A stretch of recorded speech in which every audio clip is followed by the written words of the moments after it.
Well, I got the call from the head coach, and Vrabel kind of let me know what was going down, and obviously had a great, wonderful, 7.5 years in Tennessee. Really enjoyed my time there. I'm always going to be a Tennessee Titan for sure. But, going forward, I'm excited to be here, excited to be in Philly, back home, my hometown where I was born and raised at. So it's an exciting time for me right now. I know you played a lot of different roles in Tennessee in terms of in the secondary and all that. Did they talk to you about what your role is going to be here? Nah, I just try to come in, learn the playbook, develop a relationship with the guys, and just try to come in and help as much as possible.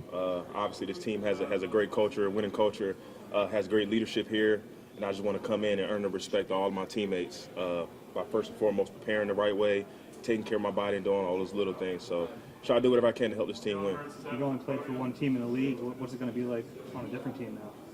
I don't know. About to find out. It's exciting for me.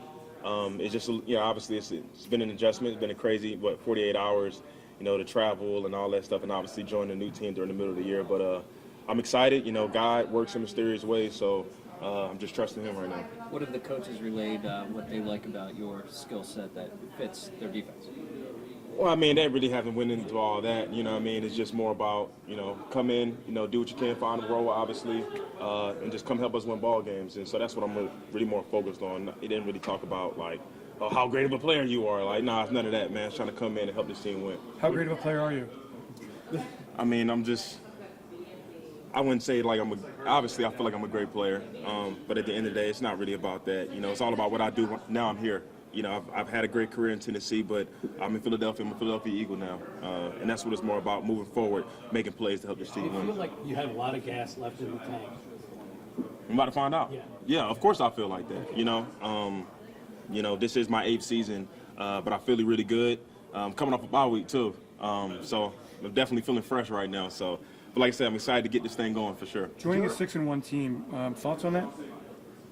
It's great. Obviously, like I said, this team has a winning culture, great culture here, and I'm just looking to add on to that. So, yeah, it definitely feels good to wake up 6-1 for sure. Assuming you start, both safeties will be from Middle Tennessee State. Did you already know Reed, and what is your relationship with him? Yeah, I didn't get a chance to play with Reed in college, but obviously I kept up with him his whole career, and we actually trained together this offseason in Nashville. He lives in Nashville during the offseason. I live there as well. So we trained. We're really cool friends. So excited to be joining the secondary with him. Do you guys ever talk about playing together? Say it again? Do you guys ever talk about playing together when you were? No, not really. These things kind of happen pretty fast. Didn't really even think that it was going to be a possibility. But it's definitely cool to play with him now, though. What do you think of his game? I think he's a really great young player.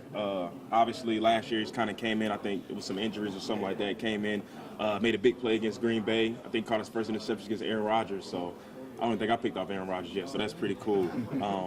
But no, I think he's a really instinctual player, physical player, really smart. So I'm going to lean on him a little bit too. Obviously, trying to learn the playbook and everything. So kind of get my feet wet. It's well documented that you moved when you were 14. What were your Philly roots like, and how close have you kept to the city since moving?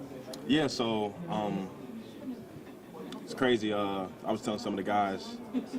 So my mother passed away last year, and so obviously we played Philly last year. We lost that game. But the time before that, I had to come back to bury my mother, and the 2 times before that was to bury my grandmother on my dad's side and my mother's side. So it feels good to be coming to Philly on a good note. But obviously, my entire family lives here. My siblings are still down in Atlanta, but the rest of my family, uncles, aunts, they're all up here. So obviously, everybody's super excited. I really haven't even been able to get back to all the text messages and calls and stuff like that. I'm just trying to learn this playbook right now. So eventually I'll get back to everybody else. So, but nah, man, obviously enjoy growing up in this city, and it feels like home. And what part of Philly?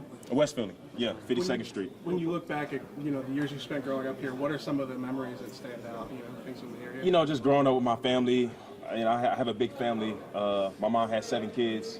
My grandmother, on my dad's side, she has 70-something grandchildren. My dad had a lot of kids. Uncles had so just growing up around a big family. The cookouts, I remember vividly being younger. Obviously watching the Eagles lose the Super Bowl a while back, and being at my aunt's house and everybody storming the streets pissed off and super upset. So vivid memories of the Eagles, and obviously, the B-Dog days, the Donovan McNabb and Brian Westbrook and all those guys. So, obviously my whole family's Eagles fans. How'd you get the nickname the Mayor? I just got the nickname because, I went to school in Tennessee, 30 minutes outside of Nashville, Middle Tennessee State. So everybody kind of jokes like, hey, you're the mayor of the city or whatever, because I'm just, everybody, it's funny because most people in the community think that I'm from Nashville, from the area. So our broadcaster, announcer, Mike Keefe for the Titans, he kind of just coined the word, the mayor of Murfreesboro, and it just kind of stuck with me. Versatility has been part of your, really a lot of your hallmark. A lot of people say you're very versatile, and you've done that. What allows you to be so versatile? I just think it's just my skill set, number one, but a lot of versatility, man. Just being able to watch a bunch of film, take care of my body, and the training that I do. It just comes from, I guess, something that God blessed me with, Kevin, what's it like being in a secondary now with veteran guys like Slay and Bradbury? Like, how much do you think you guys can help each other? Yeah, it's pretty awesome. Obviously, I followed both of their games for a while. I was in the Senior Bowl with JB, and obviously I kept up with Slay. We have a lot of mutual friends. But it's always good to be in the veteran secondary because it's going to be easy for me as far as just the adjustment of learning the defense, kind of leaning on them, kind of seeing what they like to do here and there. The communication is going to be critical, so that's probably the biggest thing that I'm trying to catch up on is communicating with those guys and seeing what they like to do. What kind of influence was Dawkins on your playing style? Huge influence. I've said this multiple times. Brian Dawkins is one of the top safeties I looked up to growing up. Him, Ed Reed, and Trey Polamalu. So big influence on me. I used to, when I first started playing safety in high school, one of the first things I did was go on YouTube and look at this Weapon X video. And it was like a hype video, and I was going back and forth every single game I played. I looked at that, so obviously admired his intensity and the way he played the game. How tough was that previous? How tough was it this season? With the Titans not being successful, and how tough was it for you to go through that? And seeing that you're now in this situation now, do you feel any extra pressure or is it relief? Nah, I don't. No pressure, no relief. Obviously, the way everything went down, kind of getting traded. Obviously it's a business, and we're in the production business and the winning business. So those things happen. I don't really want to talk too much on my previous situation in Tennessee as far as the losing and stuff like that. It's just kind of unfortunate, but like I said, man, I'm happy to be here and excited to be here for sure. Since you have such a history here, how much are you looking forward to playing in front of the fan base on a regular basis? Oh, I'm super excited. Every time I've come here and played, obviously the crowd is electric. Seen some fights in the stands as well. But the fans are crazy in a good way, though. They support this team. So I'm excited about that. And I think we only have one more 1 o'clock or 12 o'clock game. So a lot of primetime games. So I'm excited about playing in primetime. At the time you moved, at the time you moved, were you going to high school at that point? Were you in high school? Yeah, no, I was going to high school, so I didn't have an opportunity to go to high school here. I went to high school down in Georgia, in Atlanta. So. And what high school would you have gone to here? Honestly, I would have probably went to Overbrook, honestly, because I was right off 52nd and Lancaster, so it's right up the street. Are you tight with AJ? Yeah, we are. Good friends. Obviously, I think it was the first call I made when everything went down. Obviously, other than talking to my wife and everything, but I called AJ and we kind of talked about it. So excited to come play with him. He's been a dog ever since he's been in this league, and I was even excited when he got traded to the Eagles. So we've always kept up with each other. Thank you. Yeah, no problem.